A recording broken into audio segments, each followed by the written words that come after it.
Bonjour à tous, ça me fait plaisir de vous retrouver. Alors si vous êtes nouveau sur cette chaîne, bienvenue à vous. Cette chaîne a pour objectif de vous parler de ma sœur et moi. On est deux jumelles et on est séparés par la mort. Ma sœur est morte du cancer il y a peu de temps, le 5 janvier 2023. Et cette chaîne a pour objectif principal de témoigner au jour le jour des ressentis que je peux avoir en tant que sœur jumelle, maintenant survivante, et tout plein de prises de conscience que j'ai sur la vie, la mort et la maladie, la santé et ce genre de thématiques que j'aimerais vraiment beaucoup partager avec vous. Donc bienvenue à vous.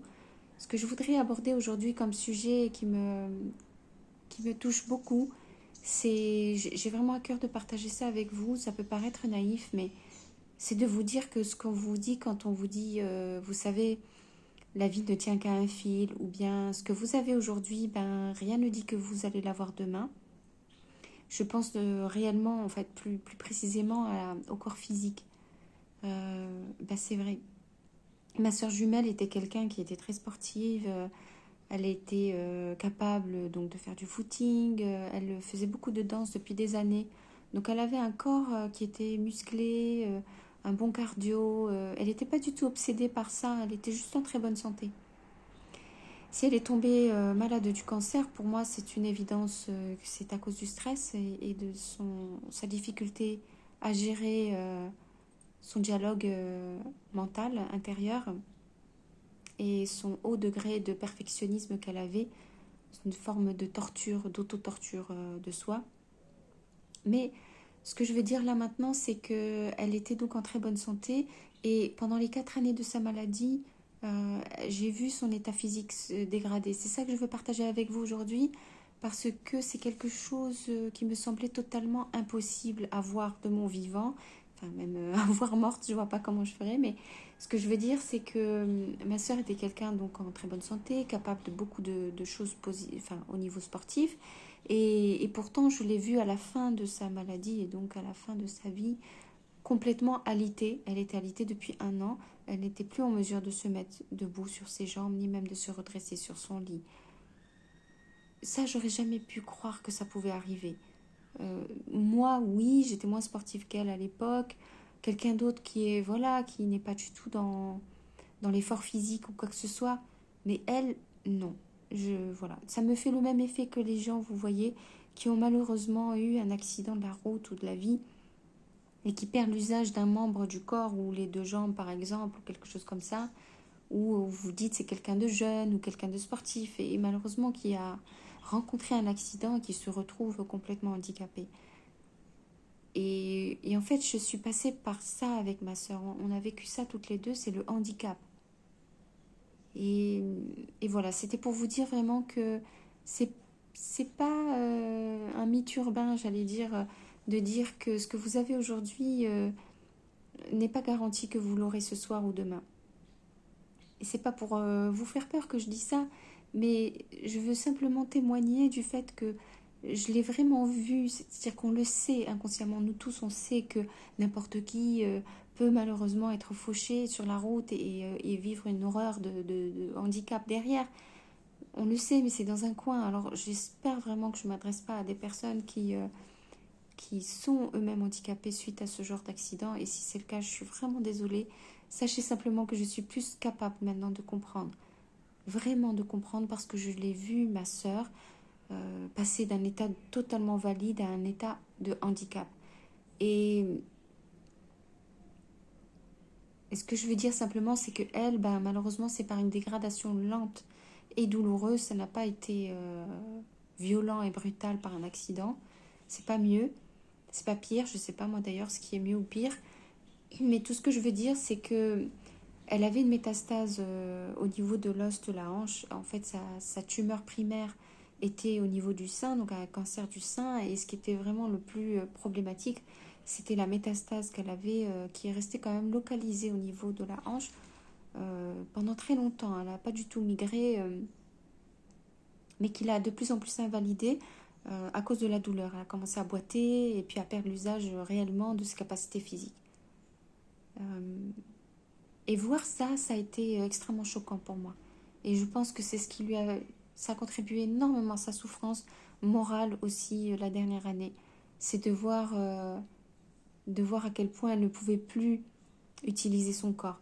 Parce que c'est quelqu'un qui a un esprit sportif, qui est très déterminé, qui est capable, mais vous savez, de faire les choses avec entraînement, tout doucement, petit à petit, et obtenir un résultat. Et là, elle ne pouvait pas. Parce que, bon, c'est des questions que j'aborderai dans d'autres vidéos sur la prise en charge médicale et les obstacles que nous avons rencontrés toutes les deux, vraiment, des obstacles terribles, notamment sur cette partie-là, hein, de prise en charge de kiné. Mais quoi qu'il en soit, elle a vu simplement son corps se dégrader sans pouvoir agir dessus. Et de quelqu'un d'extrêmement valide, debout, capable de courir, de faire de la danse, de faire du vélo, de faire du yoga, d'être souple, d'être musclé, d'être déterminé, on arrive à quelqu'un qui a toujours le même esprit, l'état d'esprit, mais qui n'a plus le corps qui est capable de faire ça. Et qui à la fin n'est plus capable de se mettre debout sur ses deux jambes, de faire un pas devant l'autre et d'avancer. C'est terrible, c'est vraiment terrible. Et je témoigne là de ce que c'est-à-dire que quand on vous dit prenez soin de votre santé, etc., c'est pas une blague. C'est-à-dire que oui, vous pouvez le faire, ce qu'a fait ma soeur, elle a pris soin de sa santé, mais elle a laissé de côté la santé mentale. C'est pas qu'elle a laissé de côté, c'est qu'elle savait pas comment faire. Elle a essayé, pourtant, elle a essayé à plusieurs reprises, mais ça n'a pas donné de résultat. Ce que je veux dire simplement, c'est que la santé mentale l'a bouffée, l'a rongée complètement.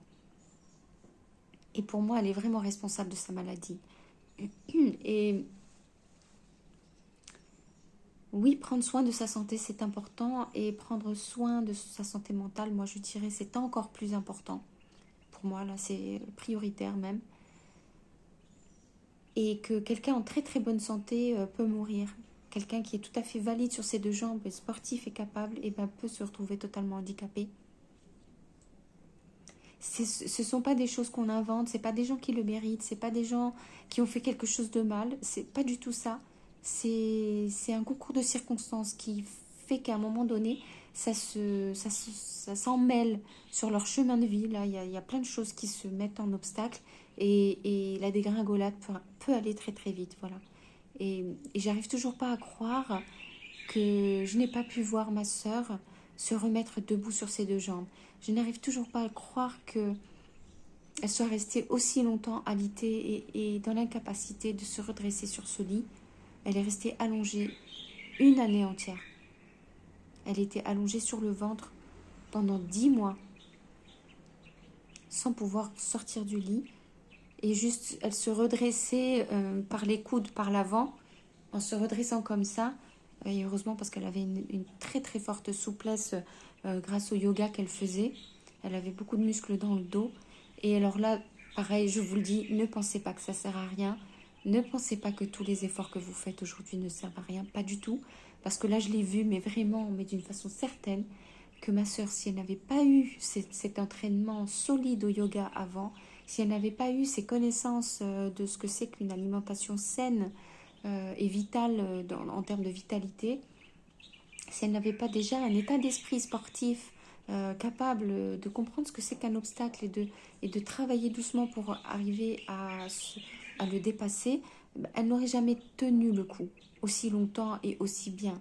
Je vous assure que c'est pas négligeable, que quand vous arrivez devant quelque chose d'aussi affreux que la maladie ou un accident de la route ou quelque chose comme ça, tout ce que vous avez fait avant va vous aider considérablement. Va vous aider considérablement à traverser ce que vous avez devant vous, à récupérer beaucoup plus vite, à guérir plus vite, à vous en sortir. Voilà. Et si jamais la maladie est vraiment impossible, ou si vous êtes dans un handicap qui n'est pas rattrapable, eh bien sachez quand même que cet état d'esprit vous aide à vivre le quotidien nettement mieux. Donc moi, je vous encourage, si vous m'écoutez et que vous avez une personne malade dans votre entourage, à soutenir ces efforts-là.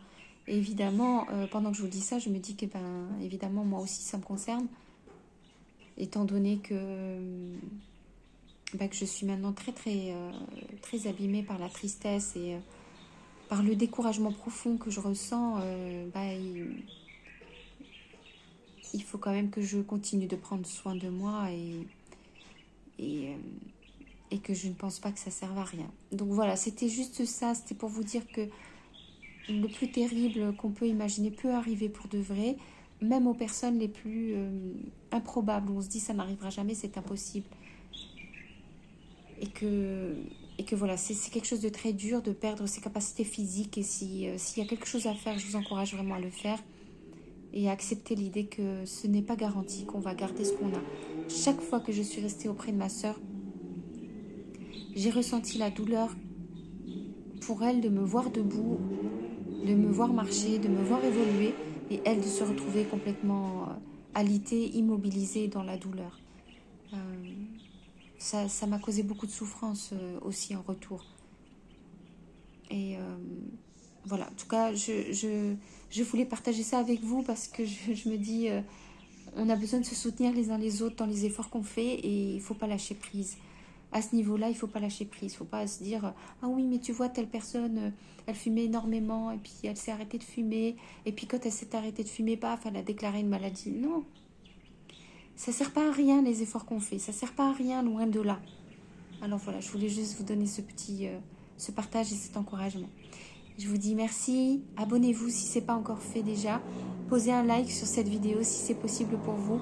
Ça me permettra d'être écouté par plus de personnes et moi, ça m'encourage à continuer dans ce partage-là. Et je vous dis à demain. Merci.